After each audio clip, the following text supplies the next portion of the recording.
The Dow Jones has dropped more than 800 points today. You may say, why is this a big deal?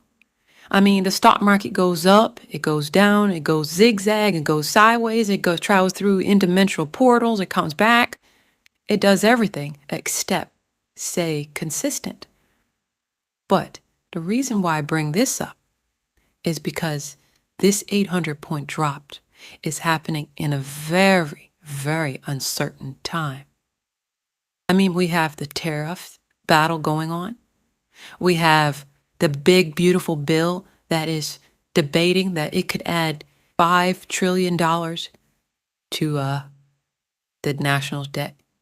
We have uncertainty with happening in the world, with conflicts and other things happening around the world.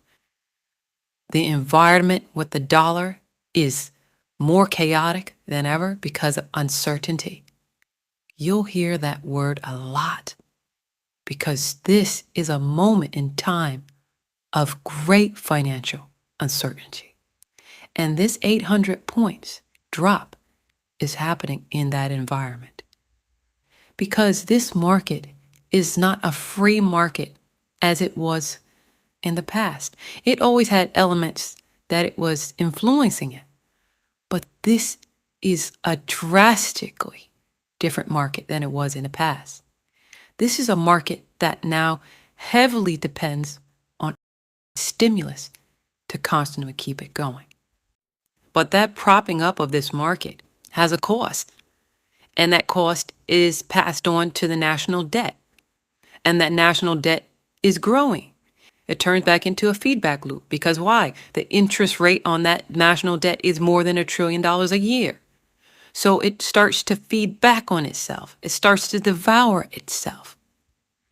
Yes, the stock market may go up, but this is like a patient whose heart has stopped, and now they constantly need a defibrillator to keep them alive.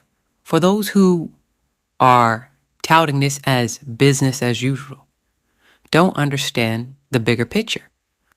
The United States, with Moody's down credit grade, they have lost their premium credit rating for the first time in over 100 years.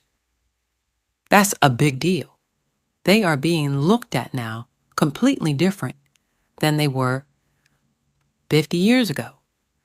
The financial system and the dollar is being challenged by other rivals that has never happened before in 100 years. Things are changing, and in that uncertainty is causing fear. And that fear feeds off of each other, and it causes more speculation. And the fiat currency is completely and utterly vulnerable to emotions. And those emotions can spin out of control in a world of uncertainty. And that is what's worrying, because the stock market is an emotional machine. Monetary policy one is you lower interest rates, and that stimulates. When that runs out, you go to the second type of monetary policy, which is you buy financial assets with printed money. When that runs out, which is out, then you go to monetary policy 3. It has various forms. And that form has to do with governments running deficits, or they can also call it helicopter money in various ways, running deficits that the central bank monetizes. And it can take all different forms, but that's what you get. And that is a classic, reserve currency question in a fiat monetary system, I think. And so isn't it mad that when the next downturn, we're going to have lower interest rates, we're going to print the money, and that you're holding that with the negative interest rates? So the system doesn't work. It's gone mad.